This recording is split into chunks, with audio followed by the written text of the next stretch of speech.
सोचिए आप एक बहुत बड़ी हाउसिंग सोसाइटी में रहते हैं। इस सोसाइटी में 190 से भी ज्यादा फ्लैट्स हैं। कहने को तो सब बराबर है, लेकिन क्या असलियत में ऐसा है? तो बिल्कुल नहीं। कुछ फ्लैट्स ऐसे हैं जिनके पास पूरी सोसाइटी की बिजली का कंट्रोल है और कुछ के पास पानी का, और कुछ ऐसे हैं जो तय करते हैं कि सोसाइटी का चेयरमैन कौन बनेगा। तो आज की इस वीडियो में हम इसी ग्लोबल हाउसिंग सोसाइटी का पर्दाफाश करेंगे और समझेंगे कि असली ताकत का पैमाना क्या है। क्या ये सिर्फ फौज है या कुछ और?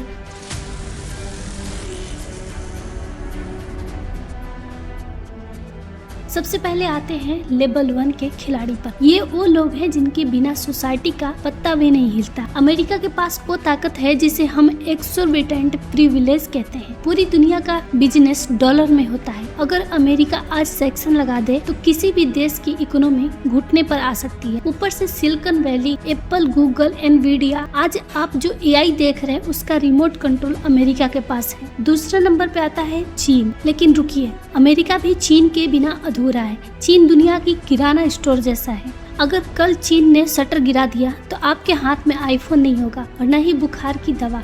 सप्लाई चेन पर इसका कब्जा है और यही इनकी सबसे बड़ी ढाल है। तीसरे नंबर पे आता है रूस। रूस के पास भले ही बहुत बड़ी टेक कंपनी नहीं है, लेकिन उसके पास चाबी है गैस और तेल की। जब यूरोप की सर्दियां आती है तो पुतिन का एक हाथ बल्ब पर होता है। साथ ही परमाणु हथियारों का इतना बड़ा जखीरा कि कोई उनसे सीधे उलझने की हिम्मत नहीं करता। अब आते हैं लेवल 2 पर। ये वो देश है जो शायद पूरी सोसाइटी को न चलाए, लेकिन अपने सेक्टर के उस्ताद है। पहला नंबर पे आता है जर्मनी। ये सोसाइटी के मैकेनिक और इंजीनियर है। अगर आपको दुनिया की सबसे बेहतरीन मशीनरी या रोबोटिक्स चाहिए तो इनके पास जाना ही होगा। दूसरे नंबर पे आता है साउथ कोरिया। दोस्तों, आज की दुनिया डाटा और चिप्स पर टिकी है और सैमसंग इसके हाइनिक्स के बिना दुनिया का हर इलेक्ट्रॉनिक्स गैजेट एक खाली डिब्बा है। तीसरे नंबर पे आता है सऊदी अरब। इस सोसाइटी का पेट्रोल पंप है। जब तक दुनिया इलेक्ट्रिक नहीं हो जाती, तेल की कीमतें यही से तय होंगी। अब बात करते हैं अपने देश की, भारत की। 2026 में हमने जापान को पछाड़कर दुनिया की चौथी सबसे बड़ी इकोनॉमी का खिताब हासिल कर लिया।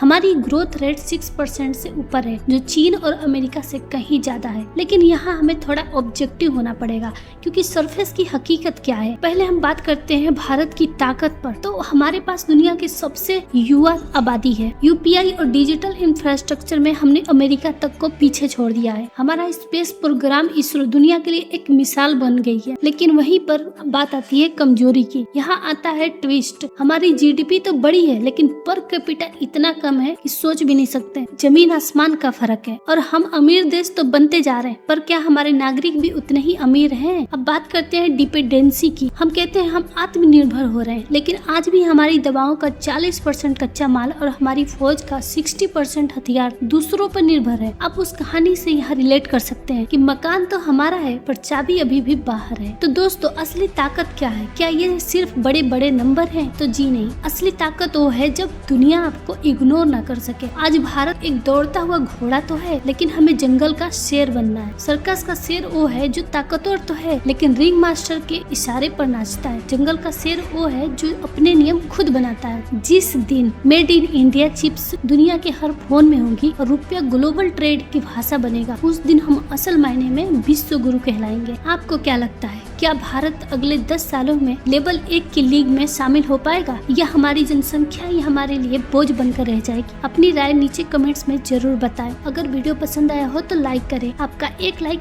हमारे लिए प्रोत्साहन बन जाता है। और सब्सक्राइब करना ना भूलें। मिलते हैं अगले वीडियो में।